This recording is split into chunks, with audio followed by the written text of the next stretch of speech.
Hi there, I'm Margaret. Join me for a deep dive into the life of a freelancer.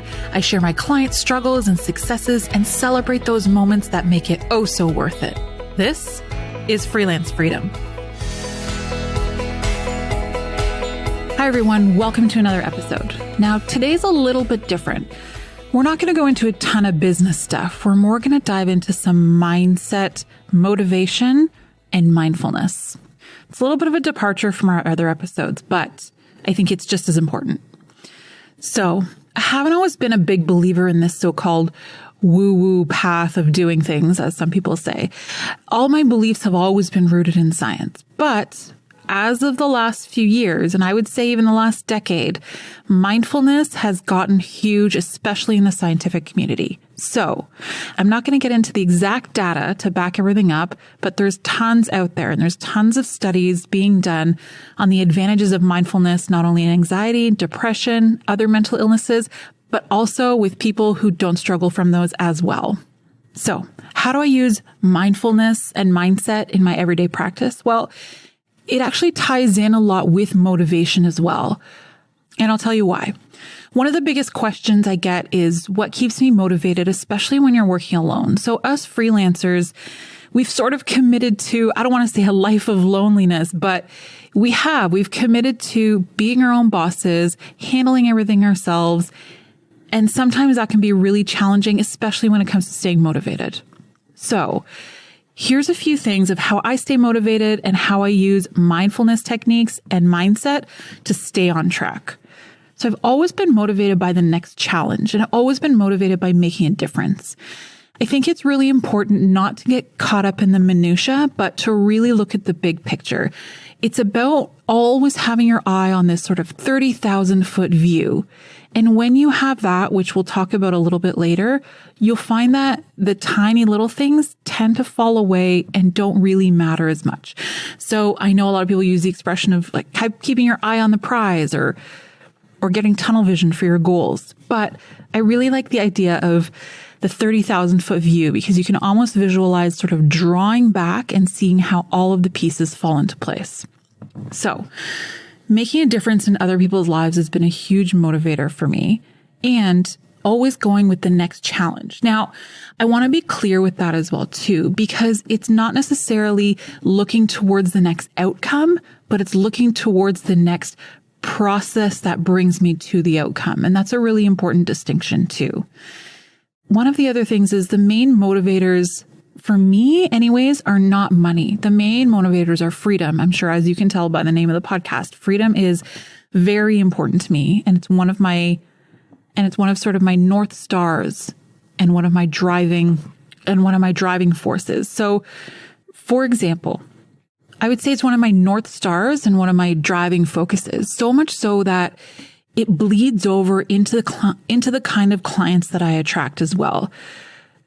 Most of the clients that I attract are not money focused, but they're growth and impact focused. So for example, I did have a meeting with a client. Oh, wow, this is a few years ago now. So it was back in about 2017. I had a meeting with a potential client and the client had a really big budget. And at the time, the budget was around $60,000. It was a big budget. She wanted to build an online learning platform for baking. She was a baker.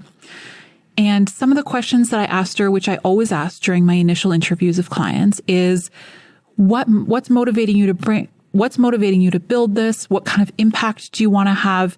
And what is the end result that you're looking for? And her response to that was, I don't care about impact. I only want to make money. So just to set some context, the platform that she was looking to build was very doable. It was definitely within my skill set. She had a high budget, but I turned it down. So I had to turn it down because it wasn't in line with my vision. And it's so true that the old adage of you are who you surround yourself with is so true. And it's especially true with clients as well. So if you're freelancing and you're choosing your clients, make sure to choose ones that are in line with how you want to pursue your business as well too. Now, you might think that's going to drive certain people away, and that's the whole point. You want to drive away the people that aren't in line with your goals and with your ideals. You may not get every project that way, but I guarantee the ones you do get will be so much more enjoyable. So we talked a little bit about motivation. And I also want to talk about it's kind of the opposite of that, which is why some people get stuck in a rut. And I find that sometimes people can really get stuck in a rut when they're outcome driven as opposed to being process driven.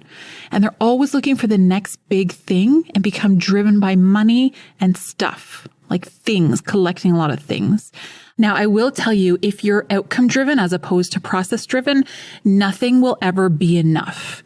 It will be temporarily. So when you get that big outcome, you'll get the happiness, but we all know happiness is a fleeting state and you may dip after that again. But the only time you're going to find real joy in what you're doing is if you actually embrace the process. Because what happens if you're looking for the end result, or if it's a means to an end, is everything becomes ego driven and things become only about metrics. Now, I love metrics. I love math. I love science. I love analytics and diving in there.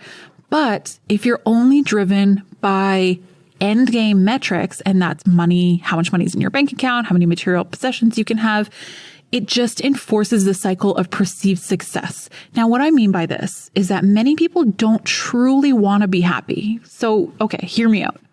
They want success, but they also want to keep their victim story in their back pocket just in case things don't work out as well.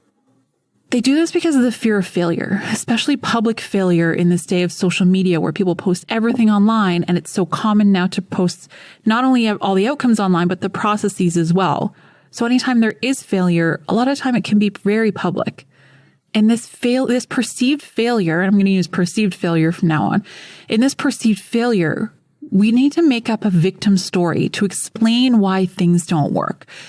One of the biggest ones is, I don't have enough time. There's also, I'm unlucky, or I can never catch a break. These stories become part of our identity if you're using them for reasons to justify your perceived failure. So they not only become part of your identity, but they become the reasons and these cop-outs or these fallbacks as to why things never work out. Well, I stopped working out because I didn't have enough time. Or I quit that side project because I didn't have enough money. Whereas a lot of those things that we pursued really gave us joy, but we have this image of perceived failure. And when the perceived failure happens, we pull this victim card out of our back pocket. I also believe that people aren't lazy, they're scared. So this perceived failure to the people around you, and especially to yourself, this is why people keep that victim card in their back pocket to be able to pull out or rely on the fact that they're lazy, when it really comes down to it a lot of the time that it's deep rooted in a fear of failure. And that's also why people get caught in a cycle of every passing moment, they're waiting for the next moment and the next moment and the next moment. And we find ourselves waiting our life away. We find this a lot of time. It happens when people are waiting for that big vacation, or they're waiting until they get that raise, or they're waiting just to make enough money in the job that they don't like so that they can get out. And the biggest one that I see everyone doing is waiting for the weekend. And I'm going to paraphrase Gary Vee here. If you're waiting for the weekend, then your shit is broken. That's why it's become so pivotal to me to find joy in the process instead of the outcomes, and find joy in the moment, because really it's all we have. And I know it sounds trite and it's been said a million times, but there's a reason for that. And it's really to implement it, to get it into your brain that that's it. And to simplify it and distill it down, being present in the moment is really the only thing that's going to lead to sustained joy and happiness. And make no mistake, happiness is a choice, and it only lives in the present. It doesn't live in the future, and it doesn't live in the past or nostalgia, rather. So you might be thinking, well, how do I become more present? Where do I start this journey? How can I enjoy the process?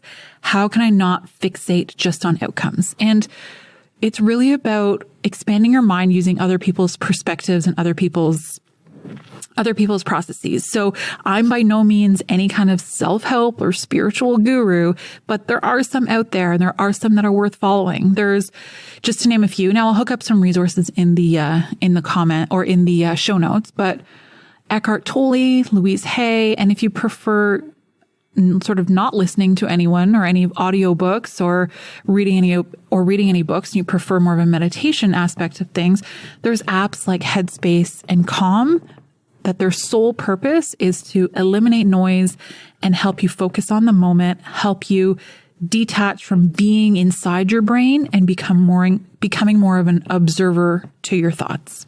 And this also doesn't mean there are no tough times. We need these times. We need these hard times to provide us with armor for the future, armor for bigger battles. They set us up for success. We have to see them for what they are. They're not setbacks. They're stepping stones. And sometimes they're bigger than stepping stones. Sometimes they're giant leaps, and sometimes they're raging rivers, and sometimes they're steep cliffs that we can't see the bottom of. But I've never met an emotionally strong person who hasn't suffered greatly. The key to being in these states is non-resistance. So let's talk a little bit about non-resistance. Non-resistance doesn't mean you lay back and kind of let everything happen to you. Non-resistance means you're not fighting the inevitable. It means it's a way of surrendering to the present, not necessarily surrendering to everything bad and letting bad things happen to you.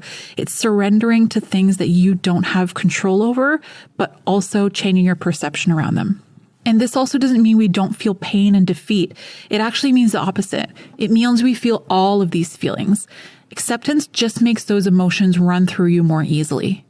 Then the magic starts to happen. You'll start to find the good in the bad. You'll start to find the strength in your setbacks. And these methods set a pattern into motion that allow you to observe and catch negative thoughts and to be able to disconnect from them. Now, the harsh truth is that many people see the present moment as their enemy. Their current job is a means to an end, and they can't wait 6 weeks for vacation. I know I've already touched on this too, but people saying they can't wait for the weekend is so ingrained in our culture. And if that's the case, you need to find a way to appreciate the time you're in, because you're going to spend your entire life wishing for a weekend that's never going to happen. So I know I paraphrased Gary Vee before, but I'm going to do it once again. The favorite quote from him is probably the simplest one as well too. You're gonna die. And I know it sounds dramatic, but it's the only thing in life that's really inevitable.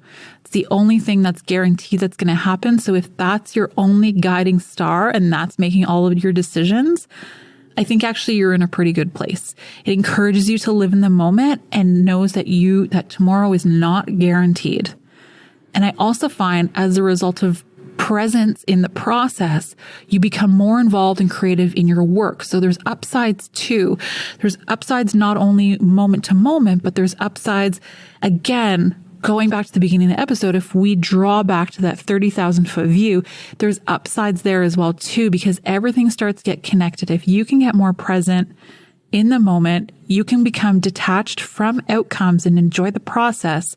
Everything becomes more creative, more vibrant, and all of that collectively leads to more success. Of course, my gauge of success could be very different from your gauge, but that's another assessment that you have to think about as well. So that's a little bit of a snippet about motivation and mindset and sort of where I'm coming from, how I can get through all my work as a freelancer and how I can enjoy it. And not only enjoy it and grit my teeth and kind of white knuckle my way through it, I mean, enjoy it. And they haven't all been good times for sure. We're going to go into another episode too, where we talk about one of the craziest years that I was in business, and everything bad that could possibly have gone wrong went wrong in that year. And if I didn't have the peace of mind to stay present and work through those things as they came up, I wouldn't be where I am right now. So let me know if there's any mindset tactics that you use. If there's any resources that I missed, I'll hook them up in the show notes. Share your resources with me as well. I'd love to check them out. I love audiobooks, so send them on over. And don't forget to stay in the moment. Thanks. Thank you so much for spending your time with me. As always, I love to keep the conversation going. So head over to Twitter or Instagram at Margaret Fell. That's at MargrefFell, and tag me or slide into my DMs with any questions you may have. You can also find me at my home base of margaretfell.com for all the resources. I'll see you next time.